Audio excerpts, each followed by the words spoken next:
हमारे जितने भी दर्शक हैं जरूर सवाल करें कि ओपीएस को लेकर ये यहाँ पर बोल रहे हैं कि ओपीएस का मुद्दा यहाँ पर अभी भी प्रदेश में बना हुआ है। तो बिल्कुल यहाँ पर जो है वो आपके सवालों को भी हम लेंगे, लेकिन फटाफट हम आपको बता देते हैं कि आचार संहिता लगने के बाद मुख्य सचिव, मुख्य निर्वाचन अधिकारी की जो बैठक है कि यहाँ पर जो है वो मुख्य सचिव, मुख्य निर्वाचन अधिकारी की बैठक हुई और उसमें सभी फाइलें अब स्क्रीनिंग कमेटी में आएगी और जितने भी हिमाचल प्रदेश के अलग अलग डिपार्टमेंट्स में फाइलें फंसी हुई है उन सभी फाइलों का जो डिसीजन है वो अब यहाँ पर मुख्य सचिव, मुख्य निर्वाचन अधिकारी की अध्यक्षता में जो कमेटी बनाई गई है उस कमेटी की बैठक में वो फाइलें लाई जाएगी, उसके बाद अप्रूव ली जाएगी और उसके बाद जो है वो कई ऐसे फैसले जो है, अहम फैसले यहाँ पर लिए जा सकते हैं।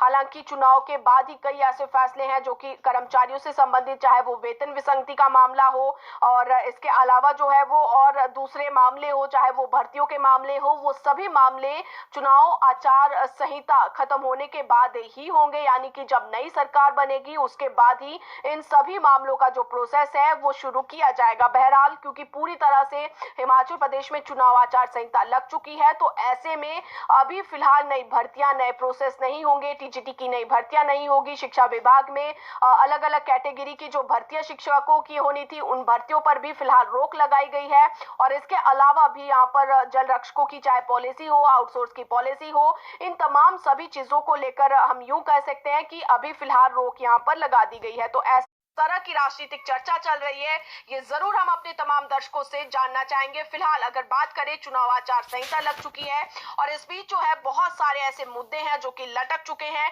सबसे पहले हम यहाँ पर जीओए आईटी के मामले पर बात करेंगे। यहाँ पर बहुत सारे हमारे जीओए से जुड़े हुए बच्चे थे जो कि जीओए से संबंधित जो है वो जानकारी मांग रहे थे। तो जरूर आपको हम बता देते हैं कि जीओए मामले को लेकर ये कहा जा रहा है कि जीओए आईटी के जितने भी यहाँ पर बच्चे थे जो कि अपॉइंटमेंट का इंतजार कर रहे थे, चाह रहे थे कि उनका रिजल्ट आ जाए, तो इस पूरे मामले को लेकर आज जरूर पर्सनल डिपार्टमेंट से हमने बात की।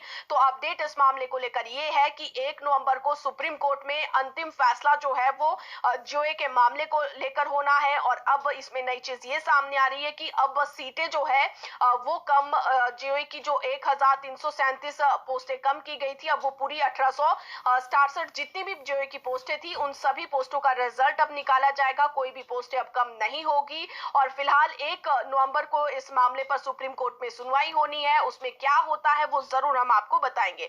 और यहाँ पर हमारे जितने भी दर्शक आज आचार संहिता से ठीक पहले हुई आउटसोर्स कर्मचारियों की भर्ती की करते हैं। 14 अक्टूबर की तारीख इसमें तय हुई है, जो अधिसूचना जारी हुई है। लोक निर्माण विभाग ने यह भर्ती की है। बड़े पैमाने पर 39 वर्क इंस्पेक्टर भर्ती किए गए हैं। पूरे प्रदेश भर में इन्हें तैनातियां दे दी गई हैं। ठीक आचार संहिता लगने से पहले ये भर्ती की गई। लोक निर्माण विभाग ने इसके लिए बकायदा अधिसूचना जारी की है। लोक निर्माण विभाग की माने तो इसकी प्रक्रिया जो है वो काफी समय से चल रही थी और ये संयोग की ही बात है कि 14 अक्टूबर को इस अधिसूचना को जारी किया गया और उसके कुछ अंतराल के बाद आचार संहिता लागू हो गई। अब ये जो 39 वर्क इंस्पेक्टर भर्ती किए गए हैं, आउटसोर्स के आधार पर इन्हें तैनात किया जाना है और इसके लिए आदेश जो है वो पूरे प्रदेश भर में जारी कर दिए गए हैं। प्रदेश के तमाम जो विभाग, जो लोक निर्माण विभाग के अधिकारी हैं, उन्हें ये आदेश दे दिए गए हैं कि इस भर्ती प्रक्रिया को वे आगे बढ़ाएं। तो 39 कुल ये वर्क इंस्पेक्टर हैं जिन्हें भर्ती किया गया आचार संहिता लगने से ठीक पहले और ये भर्ती प्रक्रिया पूरी कर ली गई है। अधिसूचना भी इस संदर्भ में जो है वो लोक निर्माण विभाग की तरफ से जारी कर दी गई है। आउटसोर्स कर्मचारियों ने बड़ी बात आज कही है। आउटसोर्स कर्मचारियों का कहना है कि जो वादे उनसे किए गए थे, यानी 2017 में भी ठीक इसी तरह के वादे सरकार ने किए थे, जो उस समय की सरकार थी, और जो अभी जो वादे उनसे किए गए वो भी उसी तरह के रहे और उन वादों को पूरा नहीं किया जा सका है। राज्य बिजली बोर्ड कर्मचारी यूनियन की तरफ से ये बड़ी बात कही गई है। इनका कहना है कि आउटसोर्स कर्मचारियों के साथ बड़ा मजाक इस बार सरकार ने किया है और आउटसोर्स कर्मचारी स्थायी नीति की मांग कर रहे थे, भविष्य को सुरक्षित रखना चाहते थे और विभागों में समायोजन करना चाह रहे थे। जिन विभागों में अभी तक ड्यूटियां दे रहे हैं उन्हीं चाह रहे थे कि उन्हीं विभागों में इन्हें तैनात कर दिया जाए। और इसी के साथ ही जो छठे वेतन आयोग की जो धारणा तय की गई है और उसके तहत जो 18,000 न्यूनतम वेतनमान तय किया गया जो न्यूनतम वेतनमान है, वो वेतनमान की मांग कहीं ना कहीं ये कर्मचारी भी कर रहे थे।